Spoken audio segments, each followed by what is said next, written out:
ठीक है, चलिए देखिए आज हमारा जो है फिलहाल कोडिंग डिकोडिंग का अगला टॉपिक है। फिलहाल हम लोग इसमें देखने वाले हैं वर्ड बेस्ड कोडिंग। ठीक, हमने पिछली क्लास में जो आपको कोडिंग डिकोडिंग में जो टॉपिक हमने डिस्कस किया था उसमें हमने लेटर कोडिंग बता दिया था और नंबर कोडिंग, ये दो तरीके की कोडिंग हमने आपको बता दी थी। यहाँ पे हम लोग वर्ड कोडिंग पढ़ेंगे, इसके बाद हम लोग देखेंगे सिंबॉलिक कोडिंग। ठीक है, उसमें हम लोग देखेंगे किस तरीके से कोडिंग होती है। तो ये हमारा पहला टाइप है। पहले हम इसको समझते हैं। यहाँ पे क्या है, किसी एक पर्टिकुलर सेंटेंस के लिए अलग अलग वर्ड के लिए अलग अलग हमारा जो है फिलहाल कोड वर्ड कुछ लिखा होगा। इसमें हमें करना क्या है, सिंपली एकदम बहुत बेसिक से आप समझिए कि हमें देखना है कि कॉमन कौन कौन से हैं। जैसे ये 3 सेंटेंस एक साथ ऐसे लिखे हुए हैं इस तरीके से, और यहाँ पे ये 3 सेंटेंस अलग अलग लिखे हुए हैं। तो हमें क्या करना है, इसमें से आपका क्वेश्चन कुछ भी पूछ सकता है कि बताइए इज का कोड क्या होगा, बताइए मैन का कोड क्या होगा, बताइए वाइफ का कोड क्या होगा, बताइए ब्रिलियंट का कोड क्या होगा। ठीक है, तो जो आपका वर्ड बेस्ड कोडिंग होता है ऐसे ही पूरा सेंटेंस दिया रहेगा और क्वेश्चन 1 2 3 इसमें से कई भी क्वेश्चन आपके जो है बनाए जा सकते हैं। सिंपली आपसे क्वेश्चन पूछेगा कि बताइए क्रूएल का कोड क्या होगा। ठीक है, तो देखिए इसका सबसे सिंपल सा तरीका है इस क्वेश्चन को करने का। सबसे पहले आप दोनों तरफ देखेंगे, इसमें और इसमें आप देखेंगे कॉमन क्या क्या है। पहले आप तीनों सेंटेंस में देखेंगे, 3 सेंटेंस आपके पास है। जैसे यहाँ पे आप देखिए सेंटेंस 1 2 और 3, ये आपके पास 3 सेंटेंस है। तो सबसे पहले आप क्या करेंगे, तीनों सेंटेंस में देखेंगे कॉमन कौन कौन सा वर्ड है। तो आप बताइए तीनों में कॉमन क्या क्या है। इज कॉमन है, इज आपका तीनों में कॉमन है। अब अगर इज कॉमन है, अब इस तरीके से यहाँ देखिए यहाँ तीनों में कॉमन क्या क्या है। ठीक है, तीनों में कॉमन हमारे पास है यहाँ पे सिप।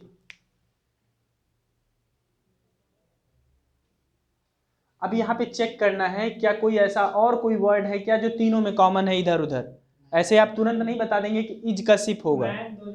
दो जगह है ना, तीनों जगह देखना है। तो तीनों जगह और कोई कॉमन नहीं है, तो यहाँ पे आप लिखेंगे भाई इज का कोड क्या होगा, सिप। कोई दिक्कत है। अब देखिए दो सेंटेंस में कौन कौन कॉमन है। ठीक है, तो मैन आपका यहाँ पे है और मैन आपका यहाँ पे है। तो पहली बात तो ये देखिए कि पहले और तीसरे सेंटेंस में ये देख रहे हैं, किसमें, पहले और तीसरे में। तो अब आप यहाँ देखिए पहले और तीसरे में क्या कॉमन है। पहले और तीसरे में आपका निप कॉमन है। ठीक है ना, तो यहाँ पे मैन के लिए कोड क्या हो जाएगा, और किसी में तो कॉमन है नहीं। ठीक है, अब देखिए वाइफ आपका, वाइफ किसमें कॉमन है, फर्स्ट और इसी तरीके से आप देखिए फर्स्ट और सेकंड में क्या कॉमन है, टिप। तो आपका वाइफ का कोड क्या हो जाएगा, वाइफ का कोड हो जाएगा टिप। क्या ये बात समझ में आ रही है सबके। ठीक है, ये मैं कैसे कर रहा हूँ समझ में आ रहा है। अब देखिए दो चीजें बची, यहाँ बचा क्रूएल, यहाँ बचा ब्रिलियंट। तो इस सेंटेंस में बचा जिप और यहाँ ब्रिलियंट का नैप। तो आप कहेंगे क्रूएल का जो होगा ये क्या हो जाएगा, जिप, और आपका नैप का बिल्कुल ये आपका हो जाएगा। तो आपके पास इज का भी कोड आपने देख लिया, मैन का भी देख लिया, वाइफ का भी देख लिया, और क्रूएल और नैप यहाँ ब्रिलियंट का भी आपने देख लिया। तो सबके कोड आपको देखने को मिल गए। आपको यही चीज़ इसमें ध्यान देना है, सबसे पहले तीनों में कॉमन देखना है। इस टाइप के क्वेश्चन अक्सर आपके जो है एग्जाम में आते हैं, तो बच्चे कन्फ्यूज हो जाते हैं। जिन्होंने कभी नहीं पढ़ा नहीं देखा है तो वो कन्फ्यूज जाते हैं कि इसमें हम लोग कैसे कैलकुलेट करें, कैसे इसको हम लोग निकालें। यहाँ पे एक चीज़ और ध्यान दीजिएगा, किसी एक वर्ड का एक से अधिक कोड भी हो सकता है। ठीक है, किसी एक वर्ड का एक से अधिक कोड भी हो सकता है। अभी आगे हम इस पे और क्वेश्चन देखेंगे तो आपको समझ में आएगा कि एक वर्ड का एक से अधिक कोड कैसे हो सकता है। ये आपके पास दूसरा क्वेश्चन है। ठीक है, दूसरे क्वेश्चन को ट्राई करते हैं। देखिए ध्यान से, सबसे पहले आप तीनों में देखिए क्या कॉमन है।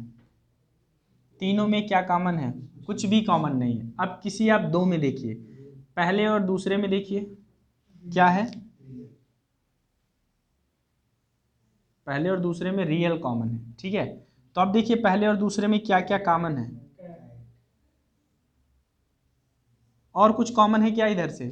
अगर कोई एक और कॉमन होता, मान लीजिए रैट रैट दो जगह होता, तब रियल के लिए दो कोड हो जाता, या तो कैट होता या तो रैट होता। ध्यान दीजिएगा चूंकि दोनों कॉमन नहीं है, तो यहाँ पे अगर हम आपसे बोलें कि भाई रियल के लिए कोड क्या है, तो आप क्या कहेंगे, कैट। ठीक है, अब अगर हम आपसे कहें अगला देखिए, इज आपका कॉमन है यहाँ और तीसरे में, तो अब देखिए पहले और तीसरे में क्या कॉमन है, पहले और तीसरे में, तो यहाँ पे इज के लिए कोड क्या हो जाएगा,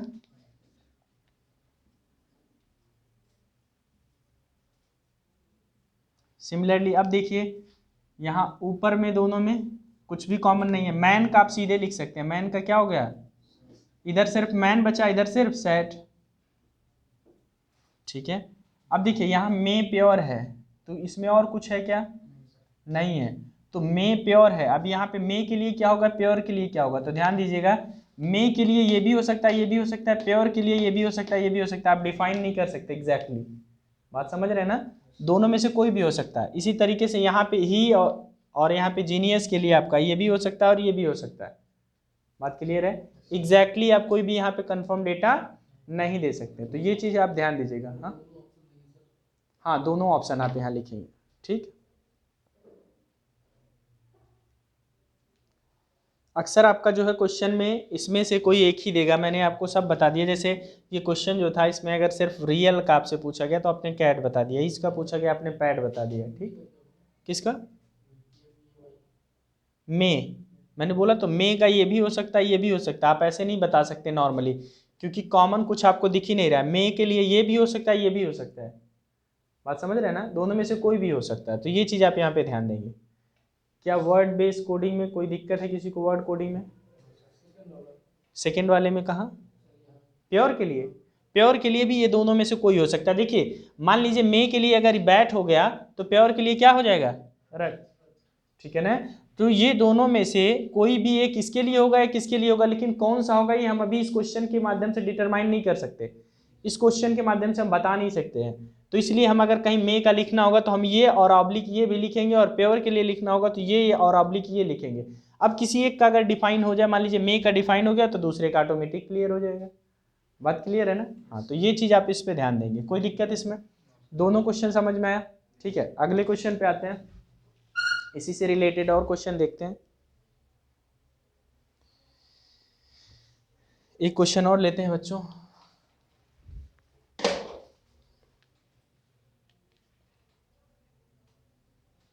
लिखिएगा क्वेश्चन आप लोग।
ठीक है, ये बच्चों आपका एक क्वेश्चन है, मैं आपसे बता रहा हूँ कि इसमें आप सभी के लिए कैलकुलेट करें, बताएं यहाँ पे किसके लिए क्या होगा, ठीक है। यहाँ पे जैसे मैं आपसे सिंपली पूछ सकता हूँ कि आप बताइए प्राउड के लिए क्या होगा, ठीक, प्राउड के लिए क्या होने वाला है यहाँ पे, प्राउड के लिए आपने क्या किया, इन दोनों में देखा क्या कॉमन है, यहाँ पे और यहाँ पे आपका प्राउड है, ठीक है, तो इन दोनों में कॉमन क्या है, इसके अलावा और भी कुछ कॉमन है क्या, इज मतलब इन दोनों में नहीं, हम इन दोनों की बात कर रहे हैं बालक, सिर्फ अभी पहले और दूसरे सेंटेंस में, आप हमेशा याद रखिए ये पहला है, ये दूसरा है, ये अभी सिर्फ हम पहले और दूसरे की बात करेंगे, क्यों, क्योंकि प्राउड सिर्फ दोनों में ही कॉमन है, बात समझ रहे हैं ना, तो यहाँ पे प्राउड है, ये इसके लिए कैट हो जाएगा, ठीक है। अब इसी तरीके से आपको इज का अगर निकालना है तो देखिए दूसरे और तीसरे में इज कॉमन है, क्या कॉमन होगा यहाँ पे, रैट, मतलब प्राउड का क्या है,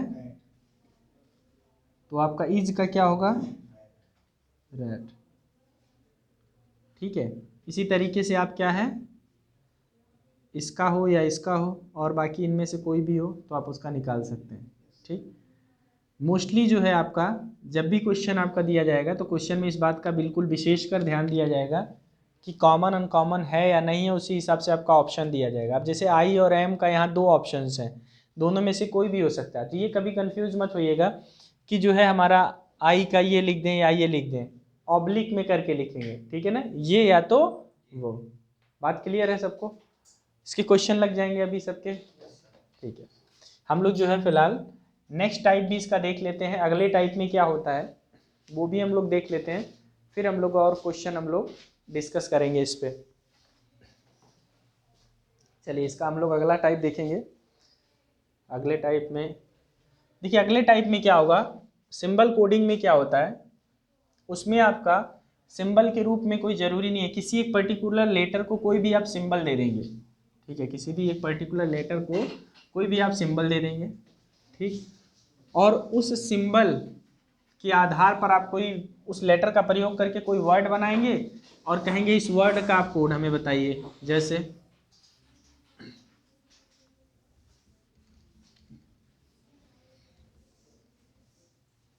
देखिए, इसमें सबसे ज़्यादा क्वेश्चन जो पूछा जाता है वो letter based coding, letter coding पूछा जाता है और नंबर कोडिंग पूछा जाता है। तो उस पर आप बहुत सारा प्रैक्टिस करेंगे, जितना ज़्यादा से ज़्यादा क्वेश्चन आप उस पर प्रैक्टिस कर सकते हैं, क्वेश्चन लगाएंगे, ठीक है ना।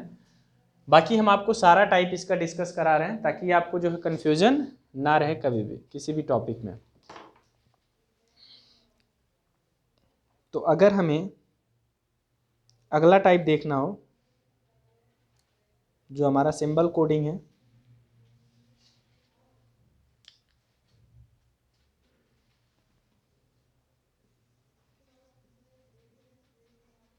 इसमें क्या होता है मैं आपका लिखता हूँ।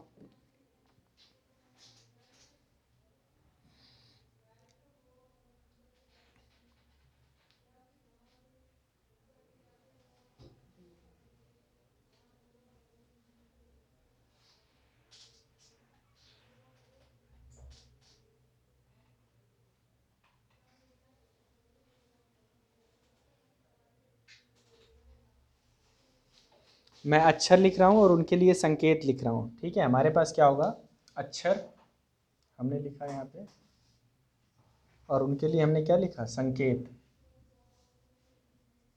मतलब सिंबल। देखिए ध्यान से, हमने अक्षर लिया,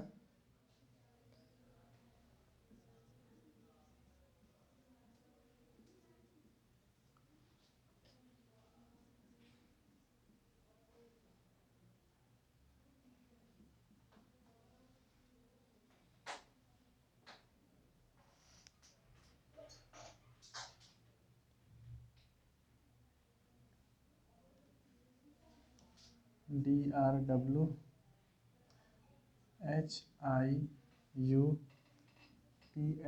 ये आपके पास हो गया।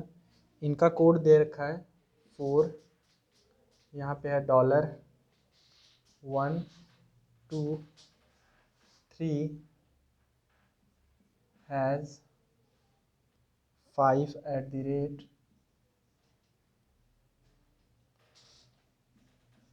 Circle C 6% delta 7 9। अब देखिए क्वेश्चन इस पे देगा, ऐसे आपका कोड दिया होगा, क्वेश्चन देगा। अब आपको क्वेश्चन का फटाफट बताना है। पहला क्वेश्चन है आपका,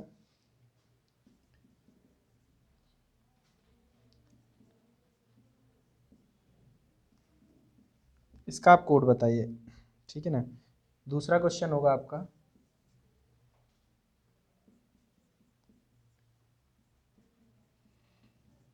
इसका कोड बताइए। तीसरा क्वेश्चन होगा,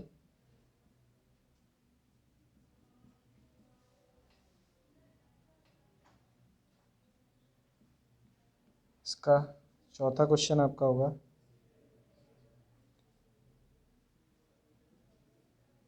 चलिए हम पहला कोड आपको बता देते हैं, उसके बाद फटाफट आप सबका लिख के बताइए हमें, ठीक है भाई। 2 का यहाँ पे कोड क्या है बच्चों, यहाँ पे ई का कोड है 2, आर का क्या है, डब्लू का क्या है इन सर्किल सी है आपका, एच का क्या है 6 है, के का क्या है हैज़, और ए का क्या है, ये आपका इसका पर्टिकुलर कोड हो गया। ऐसे ही इसका बताइए, इन सब का फटाफट बताते जाइए।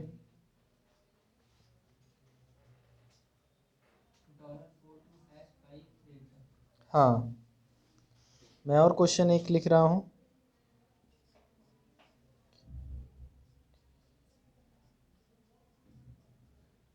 पहले के लिए जो आपका होगा बच्चों, ये हमने बता दिया। दूसरे के लिए जो आपका आएगा वो क्या आएगा,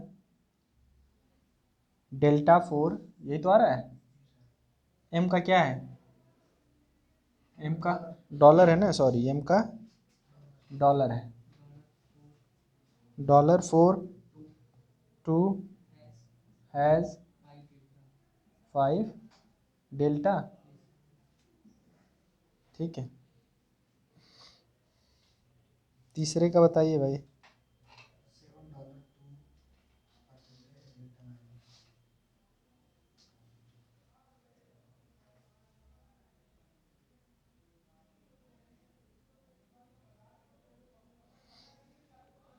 ठीक है, तो इस तरीके से आप जो है फ़िलहाल इन सभी का आप कर सकते हैं। देखिए इसमें कंडीशन भी कभी कभी दे देता है, कभी कभी कुछ कंडीशन भी अगर लगा देगा तो उस कंडीशन के हिसाब से हम चीज़ों को चेंज कर देंगे, उस कंडीशन के हिसाब से चीज़ें चेंज कर देंगे। अगर इसमें जैसे हमने कोई कंडीशन नहीं दिया, सिंपल मैं आपको समझाने का प्रयास कर रहा हूँ, तो आप सिंपली आप इस तरीके से सबके सामने का सिंबल उठा के सबके लिए रख देंगे। बट आप इस तरीके से जब देखेंगे तो आपको लगेगा क्वेश्चन ये तो बड़ा आसान हो गया, लेकिन मैं इसी को अभी शर्त के आधार पे बताता हूँ क्या क्या शर्त दिया जा सकता है। मैं अभी यहाँ पे अगर मैं साइड में शर्त बता दूँ, तो अगर शर्त आप पढ़ेंगे तब देखेंगे इस प्रकार के क्वेश्चन थोड़े से कठिन हो जाते हैं। ठीक है, अभी सिर्फ हमने क्या किया, लेटर लिखा, उसके संकेत लिखे और क्वेश्चन पे आ गए सीधे कि इसके लिए क्या होगा, इसके लिए क्या होगा। तो सिंपली ये बात आपको समझ में आई कि हमें एक्चुअली प्लेस कैसे करना है, हमें लिखना कैसे है किसी के लिए। बात समझ में आ रहा है ना, जैसे हमें ये है तो इसके लिए हमें लिखना कैसे है, ये हमने सिंपली लिख दिया। सिंबल हम नंबर कहाँ से उठाएंगे, इनका कोड कहाँ से उठाएंगे, तो ये ऑलरेडी कोड मेंशन है, ये क्या है, ये कोड मेंशन है, सिंबल इनका दिया हुआ है। अब हम यहाँ पे पूरा कंप्लीट इस वर्ड का कोड लिखने के लिए हम सबको क्या कर देंगे, एक साथ रख देंगे सभी लेटर का जो सिंबल है। ठीक, तो ये हमारा इसका कोड बन जाएगा। अब हमें क्या करना है, अगर इसी में कोई शर्त दे दे, शर्त क्या दे दे, शर्त ऐसा दे दे कि अगर जो है फिलहाल कहीं पे टी आएगा और एफ आएगा या टी आ रहा है तो हम उसको जो है 9 से 7 है तो उसको हम 9 से रिप्लेस कर देंगे। अगर कहीं पे ऐसा आता है तो जो है फिलहाल हम क्या कर देंगे, इससे रिप्लेस कर देंगे। इस टाइप के क्वेश्चंस इसमें पूछे जा सकते हैं। ठीक, तो मैं इस पे शर्त लेकर के आपको बता देता हूँ। एक शर्त की कंडीशन हम यहाँ पे शर्त ले लेते हैं, देखिएगा। ठीक है बच्चों, देखिए मैंने शर्त की बात करी थी, ये शर्त है इसमें। क्वेश्चन में मैंने कहा कि सिंपली आप इस प्रकार की कोडिंग में आप सीधे सीधे जो आपको यहाँ पे दिख रहा है, आपने सीधे लेटर की इक्विवेलेंट आपने उठा के रख दिया। आपने सीधे क्या कर दिया, लेटर को सीधे उठा करके जो भी जिस लेटर का जो सिंबल दे रखा है उसको आपने क्या किया, सीधे उठा करके प्लेस कर दिया क्वेश्चन में। लेकिन यदि इस तरीके के शर्त दिए हों, यदि इस तरीके के शर्त दिए हों तो फिलहाल क्या करेंगे, पहला देखिए शर्त, हम लोग शर्त को इसमें अप्लाई करेंगे। कैसे अप्लाई करेंगे, पहला शर्त हमारे पास क्या दे रखा है, आपका जो पहला शर्त है वो इसमें क्या दे रखा है, यदि पहला अक्षर व्यंजन और अंतिम अक्षर स्वर हो तो इनके कोड परस्पर परिवर्तित किए जाएंगे। इसका क्या मतलब, इसका मतलब जो हमारे पास ये जो आपका वर्ड दे रखा है पूरा, अगर इसका पहला अक्षर क्या हो, व्यंजन हो, और अंतिम अक्षर क्या हो, स्वर हो, इसका क्या मतलब, आपने पढ़ा है कि इंग्लिश में ए ई आई ओ यू ये क्या होते हैं, स्वर होते हैं। कौन बोला कॉन्सोनेंट हैं, ये कॉन्सोनेंट होते हैं, ये स्वर हैं, ठीक है, वॉवेल्स हैं। तो यहाँ पे हमारे पास क्या है, ये वॉवेल्स हैं, ए ई आई ओ यू इंग्लिश अल्फ़ाबेट्स के। ठीक है, अब यहाँ पे आप क्या करेंगे, आपके पास मतलब बहुत बेसिक सी बात है कि आपको जो है इसमें भी कन्फ्यूज हो जा रहा है। हाँ बिल्कुल, वो समझ सकते हैं कन्फ्यूजन, लेकिन थोड़ा सा प्रयास ये किया करिए कि ध्यान रहे हल्का सा, है ना, केयरफुल्ली जवाब दिया करिए। ऐसे मिस्टेक्स आप एग्ज़ाम में भी करके आएंगे। एग्ज़ाम में क्या करेंगे, पता चला स्वर और व्यंजन यहाँ पे आपने पढ़ लिया, बस आपने देखा अच्छा ये दोनों व्यंजन ही व्यंजन है, बस उठा के इंटरचेंज कर दिया, है ना। तो ऐसा नहीं होना चाहिए, तो इस बात का ध्यान रखें थोड़ा सा। खैर हमारे पास क्या है, ए ई आई ओ यू आपका क्या हो गया, स्वर है। तो यहाँ पे कह रहा है यदि पहला अक्षर व्यंजन और अंतिम अक्षर स्वर हो तो इनके कोड को परस्पर परिवर्तित किए जाएंगे। तो ये आप देखिए, ये पहले क्वेश्चन में नहीं लागू हो रहा है। अगला देखिए, यदि पहला अक्षर और अंतिम अक्षर, मतलब यदि पहला और अंतिम अक्षर दोनों व्यंजन हो तो इन्हें अंतिम अक्षर के कोड के रूप में कोडबद्ध किया जाएगा, मतलब अंतिम अक्षर जो होगा उसका कोड। तो ये भी नहीं इस पे लागू हो रहा है। यदि पहला स्वर अंतिम अक्षर व्यंजन हो तो क्या किया जाएगा, दोनों को स्टार कोड दिया जाएगा। तो यहाँ पे आपका पहले में कोई भी लागू नहीं हो रहा है, पहले में कोई भी शर्त लागू नहीं हो रहा है। तो पहले का एज इट इज ये जो हमने लिखा है यही सही होगा, ठीक है ना। अब देखिए दूसरे में कह रहा है कि यदि पहला, यहाँ पे पहला क्या है भाई, ये आपका व्यंजन है, कॉन्सोनेंट है, और अंतिम वाला स्वर है। तो आप देखिए इसमें कौन सा लागू हो रहा है, पहला लागू हो रहा है, ठीक है। पहला शर्त लग रहा है कि नहीं लग रहा है, कि यदि पहला अक्षर क्या है व्यंजन और अंतिम अक्षर क्या हो स्वर, तो उनके कोड को परस्पर बदल दिया जाएगा। तो देखिए पहले अक्षर का कोड क्या है, डॉलर, और अंतिम अक्षर का कोड क्या है, डेल्टा। तो इसको हम बदल देंगे आपस में, यहाँ हो जाएगा डेल्टा और यहाँ क्या हो जाएगा, ये अब सही आंसर होगा। हमने शर्त इसमें अप्लाई कर दिया, ठीक है।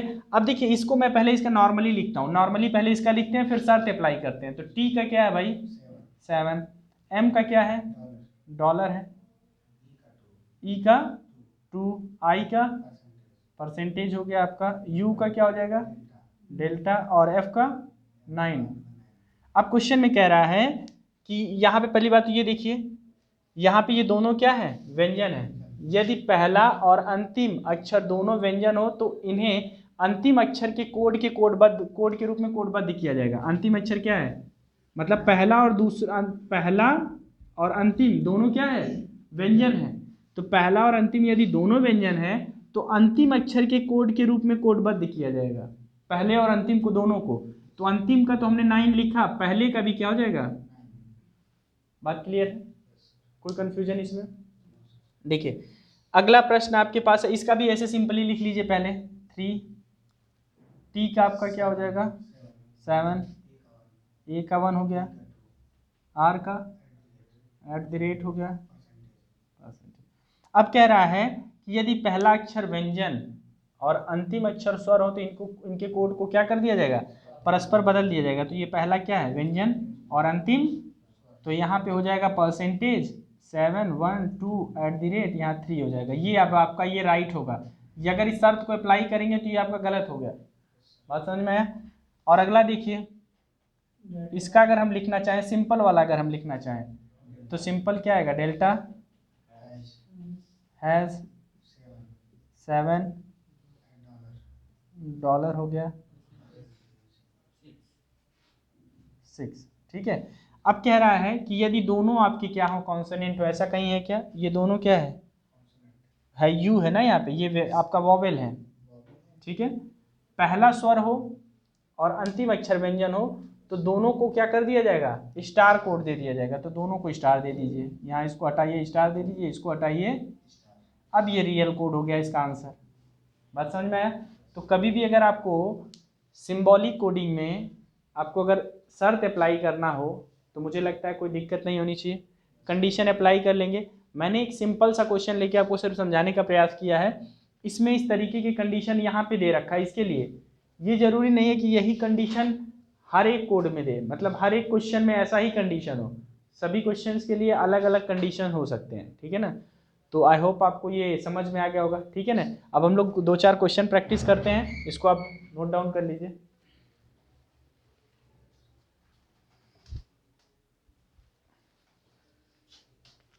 चलिए हम यहाँ पे, चलिए इस क्वेश्चन को ट्राई करते हैं। फिलहाल ये क्वेश्चन आप देखिए, है ना, इसको ट्राई करिए सब लोग। देखिए अगर इसे हमें लगाना हो तो हम क्या करेंगे, इसके लिए अब ये क्वेश्चन का कोड दे रखा है, क्या कोड दे रखा है,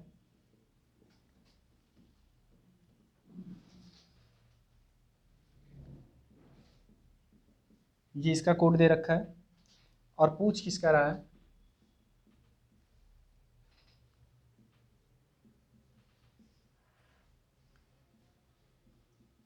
इसका आपसे पूछ रहा है, ठीक है ना। तो आपको क्या करना है, इसका आपको बताना है। ये इसका ये दे रखा है, तो सबसे पहले आप क्या करेंगे, ये नॉर्मल आप चेक करेंगे, लेटर कोडिंग है, क्या पैटर्न इसमें यूज़ किया गया है, KINETIC। अब देखिए इसमें पैटर्न क्या यूज़ किया गया है, तो आप ये देख पा रहे हैं KIN, ये लास्ट में बिल्कुल दिख रहा है, ठीक है ना, और आपका ये दिख रहा है क्या, TIC, ये शुरू में दिख रहा है। तो इसका क्या मतलब किया गया है, यहाँ पे आप देखिए, इसको एज इट इज उठा के यहाँ कर दिया गया और इसको उठा करके यहाँ कर दिया गया, मतलब TIC यहाँ कर दिया और इसको हमने KIN कर दिया, और E यहाँ बीच में क्या आ रहा है, D, E में से आपने 1 माइनस कर दिया, तो यहाँ आ गया D। तो ये कोड हो गया। इसी तरीके से अगर हमें मशीन का करना हो,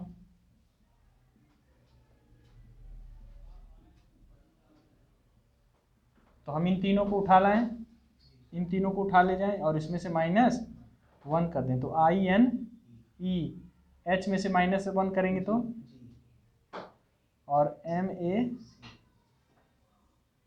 ये आपका आंसर हो जाएगा। ठीक है, अगले प्रश्न पे आते हैं। अगला क्वेश्चन है, यदि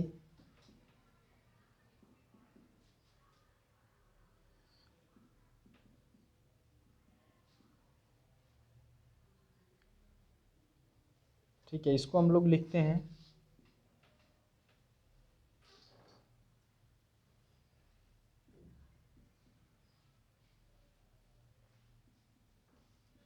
ठीक है, तो आपसे पूछा जाएगा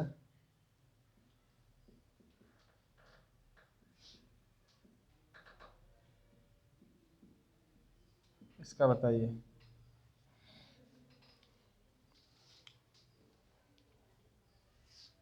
सिंपल क्वेश्चन है, ट्राई करिए क्या आएगा।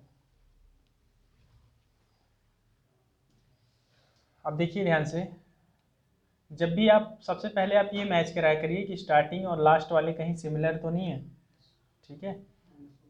हाँ, तो आप कैसे इसको करेंगे, RELATED, तो आप देखिए यहाँ से आपका लास्ट में क्यों, R से E का कोई दूर दूर तक का कोई रिलेशन नहीं दिख रहा है, ठीक है ना। तो हम क्या करेंगे, अगर शुरुआत में पहले 1 2 का मिला लेंगे, अगर कोई रिलेशन नहीं दिख रहा है तो हम इसको लास्ट में ले जाएंगे, और लास्ट में ले जाएंगे तो कहाँ ले जाएंगे, अब देखिए ये R है ना, तो हम इसको ले जाएं एकदम लास्ट में, पहले हम स्टार्टिंग वाले से ही इसका मिलाएंगे, नहीं मिल रहा है तो लास्ट वाले से मिलाएंगे। तो R आपका आ रहा है -1 करने पे Q से, फिर आप E का देखिए, -1 करने पे क्या आ रहा है, यहाँ Q आया, यहाँ D आया -1 करने पे, फिर L का देखिए -1 करने पे आ रहा है, ठीक है। अब यहाँ पे A का +1 करेंगे तो B आ जाएगा, और T का +1 करेंगे तो, उसके बाद E का +1 करेंगे तो F, ठीक है, और D का, मतलब आपने रिवर्स करा है, इसको आपने एज इट इज़ यहाँ पे प्लस कर लिया, ये 3 पहले आपने शुरू में माइनस किए हैं, फिर ये लास्ट के 3 आपने क्या किए हैं, प्लस किए हैं, ठीक है। ये आपका एक जो बीच में ये भी प्लस किया है, तो इसी तरीके से आपका है RETAINS, तो आप इसको सीधे यहाँ पे लिख लो +1, B हो गया। अब R आप -1 करेंगे, Q D, ठीक है ना। अब इसमें प्लस कर दीजिए, प्लस करेंगे तो क्या आएगा, यहाँ से S से T, N का, I का, तो ये हो गया JOTBHDQ, ये आपका आंसर हो जाएगा। तो इस तरीके से आप यहाँ कर सकते हैं। यहाँ पे आपने क्या यूज़ किया, यहाँ माइनस है, फिर ये वाला किया -1, फिर ये वाला किया, ये भी -1, फिर ये आपका +1, फिर इधर से आप करेंगे ये सब +1। बात समझ में आया।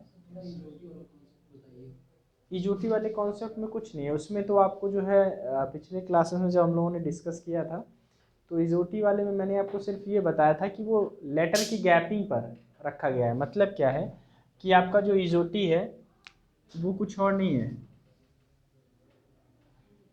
ये सिर्फ प्लेस वैल्यू को याद करने का एक छोटा सा ट्रिक था कि यहाँ पे ई की प्लेस वैल्यू क्या होती है 5, जे की क्या होती है 10, ओ की क्या होती है 15। बात समझ में आया? तो ये आपको इजोटी जो वर्ड आपको दिख रहा है इनकी प्लेस वैल्यूज हैं। बात समझ में आ रहा है? अब इससे पहले का अगर हमें चाहिए डी का तो 4, एफ का चाहिए तो 6, ठीक है। इसी तरीके से जे के पहले चाहिए, के बाद में चाहिए के, तो आपका तुरंत आप 11 कर दीजिए। जे से पहले चाहिए आई, ठीक है ना, तो आप 9 कर दीजिए। तो इस तरीके से आप प्लेस वैल्यू याद कर सकते हैं सिंपली। तो इजोटी जो आपका शब्द है ये सिर्फ प्लेस वैल्यू याद करने का तरीका है जो मैंने अल्फ़ाबेट्स में आपको क्लियर बताया था, ठीक है। ये चीज़ें समझ में आई? चलिए इस क्वेश्चन में देख लीजिए, थोड़ा सा ये हमारा जो है फिलहाल इसको हम लोग सीक्वेंस में नहीं लिखे हैं, यहाँ पे ध्यान दीजिएगा। हमें क्या करना है, हमें एस को लास्ट में लाना है, ठीक है। उसके बाद आपका इस पैटर्न के आधार पे हमें देखना है, ठीक है। जैसे आपका ये पैटर्न दिख रहा है, हमें बिल्कुल इस पैटर्न पे करना है। तो एस का क्या हो जाएगा यहाँ पे +1 करना है ना, तो एस का आपका हो जाएगा टी, और एन का आई का, ठीक है। ये आपका, कोई कन्फ्यूजन इसमें? ठीक है, ये सीक्वेंस थोड़ा सा उलट गया था, इसको आप देख लीजिए, इसको सही कर लीजिए, ठीक है। तो आज की जो है फिलहाल इस वीडियो में इतना ही रखते हैं, फिर मिलते हैं अगली क्लास में।